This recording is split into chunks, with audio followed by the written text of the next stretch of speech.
Hola, muy buenas. Mi nombre es José Moreno, estudiante de la carrera de Antropología del primer año en la Universidad Alberto Hurtado.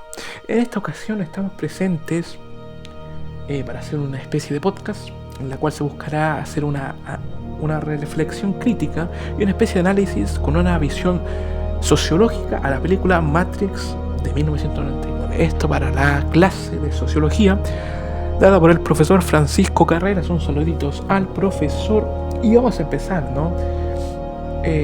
Como índice vamos a partir de que, empezaremos con una sinopsis pequeña de la película, veremos un poco a profundidad los personajes y veremos al final, iremos de lleno al análisis de la película. Y bien, vamos a empezar. Concorda la sinopsis, vamos a hablar de que la película sigue a Thomas Anderson, un programador, que a veces es un hacker, que se ve inmiscuido en la búsqueda de la verdad y en el camino de seguir una profecía. Y aparte bien la película, ¿no? Ya dan ganas de verla. Pasamos con los personajes. Obviamente vamos a partir con el protagonista Neo. Este protagonista, sigue un tópico. Creo que la mejor forma de describirlo es un personaje que sigue el tópico del camino del héroe. ¿Qué es el camino del héroe en pocas palabras? El camino del héroe muestra a una persona totalmente aleatoria que tiene que seguir este camino, volverse fuerte, adquirir conocimiento para un fin personal. Muchas veces se ve como una persona que tiene que salvar a su mundo, salvar a un ser querido, pero en este caso se ve para seguir una profecía, ¿no? Y bueno, es una persona, vemos a nuestro protagonista una persona dudosa con todo el respecto a este tema, pero que al final del día se va volviendo familiar con estos temas, lo vas comprendiendo, ¿no? Hay el mismo camino del héroe, vas adquiriendo el conocimiento para comprender todo lo que hay detrás de la Matrix. El conflicto más grande que yo veo en el protagonista es el tema de la profecía, ¿no? Es un protagonista el protagonista se ve muy acomplejado de que si acaso es él de la profecía, si acaso lo escogieron bien, si acaso él es capaz de hacer todo lo que dicta el elegido, ¿no? Que al principio lo trata con mucho misticismo y eso le hace dudar mucho más. Pero al final todos sabemos que termina siendo el elegido y que, la rompe el hombre en general. Luego seguimos con Morfeo, es el personaje que genera este efecto mariposa, ¿no? Que si este hombre no hubiera buscado a Neo, la película nunca se hubiera hecho, ¿no? Se demuestra como líder de la resistencia, pero yo creo que su papel central en la película es ser el mentor del protagonista. Un trocito que se ve mucho en el camino del héroe, ¿no? Por ejemplo, si pudiéramos comparar con otro ejemplo de alguna película, en mi caso yo pondría mi favorita, ¿no? Rocky. Rocky sigue el camino del héroe y a él lo acompaña su mentor Mickey. En este caso, Morfeo sería el Mickey de Neo. Bueno, es un mentor al final y al cabo. Y más allá de eso, no podemos sacar mucho más. El conflicto más grande que yo encuentro en el mentor de Neo también es relacionado con la profecía, ¿no? Siempre, en toda la película, creo que no hay ningún momento en el cual Morfeo dude de Neo. Dice, ¿sabes qué? No creo que él no sea, yo voy al 100%, él es el elegido, yo lo sé. Al punto en que en los minutos finales de la película, ¿no? Él sigue creyendo que Neo es el elegido, a pesar de que ya están a punto de entrar estos enemigos a la nave donde están ellos, ¿no? Dice, no, Neo va a lograrlo porque él es el elegido. Pasamos al final con Trinity, que creo que es el personaje en el cual le encontré menos así como chicha, sustancia, pues. Ella se presenta como la ayudante de Morfeo.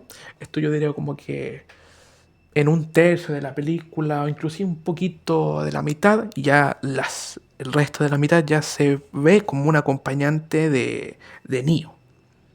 Y por último, también el último compás de la película, ella se introduce a sí misma como un interés, el interés amoroso del protagonista. Algo muy metido a fuerza, si me lo preguntan a mí, ¿no? Y bueno, ya he hablado de la sinopsis, hablando de los personajes, vamos a ir directo al análisis. Bueno, yo vi al principio de la película esta especie de burocracia, ¿no? muy pequeñita, quizás muy exagerada, pero ya se verá, ya se verá. Esta pequeña burocracia yo la veo en la compañía, ¿no? Parte de la burocracia donde se imponen reglas del Estado a los trabajadores. Aquí no están directamente el Estado, pero el mismo jefe de nuestro protagonista ya le impone una regla, le dice algo así como que o puede empezar a llegar temprano a su cubículo o puede empezar a despedirse del trabajo. Es una amenaza muy pasiva, como dirían los muchachos de hoy, ¿no? El jefe ya impone esa regla, ¿no? El jefe ya impone esa regla, ¿no? Perdón. Que se ve como en esta burocracia. También, acompañada de esto, cuando ya Neo entra a su cubículo, vemos también, o lo que yo vi, fue esta especie de jaula de hierro que vimos con el profesor de Weber.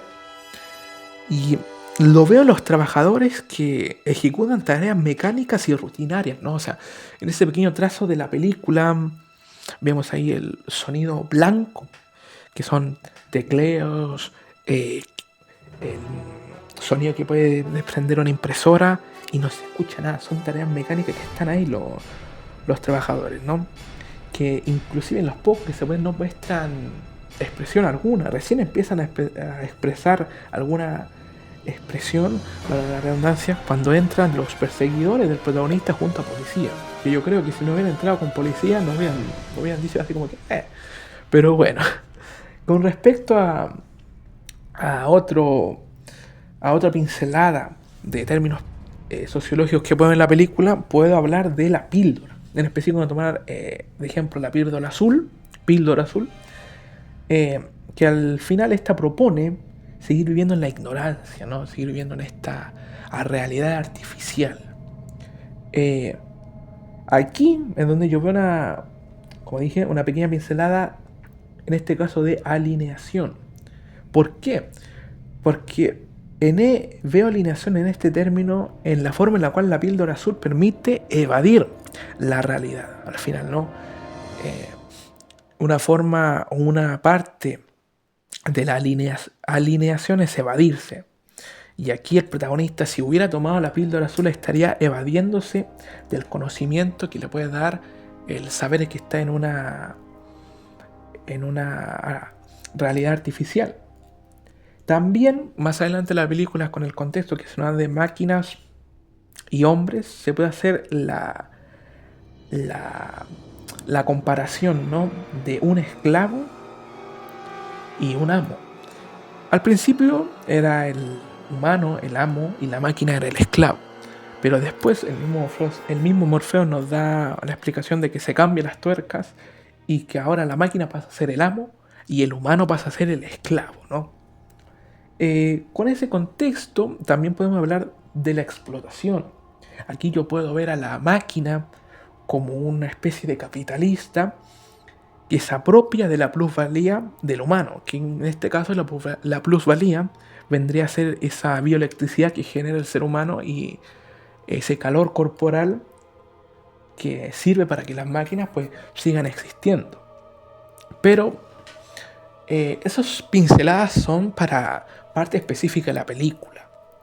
Pero si tuviéramos que hablar de un concepto en general sociológico que pudiéramos usar para ver la película de principio a fin, ese diría yo que sería la racionalización. ¿Por qué? Bueno, el concepto de la racionalización parte de de tomar decisiones y de tener un enfoque basado en la razón y en la lógica. Y allí es donde entra la película, ¿no? El protagonista se le da la opción de pensar y vivir de manera lógica, fuera de la simulación artificial, fuera de todo esto que es falso al final del día. Y el protagonista acepta a vivir su vida nueva de forma lógica y usando su razón. En una parte de la película, cuando despierta el protagonista de esta especie de incubadora, ¿no? Le dice a Morfeo, me duelen los ojos. Y Morfeo dice, es porque nunca lo has usado, ¿no? Empieza a ver el mundo de una visión razonable y lógica. Y creo que es ahí donde se puede usar, como digo, este concepto para analizar la película de principio a fin. Porque los que nombré antes solamente eran pinceladas que servían para parte específica de la película. Pero bueno, creo que esto sería todo por el día de hoy. Así que eso, tengan una muy bonita tarde y saluditos al profesor.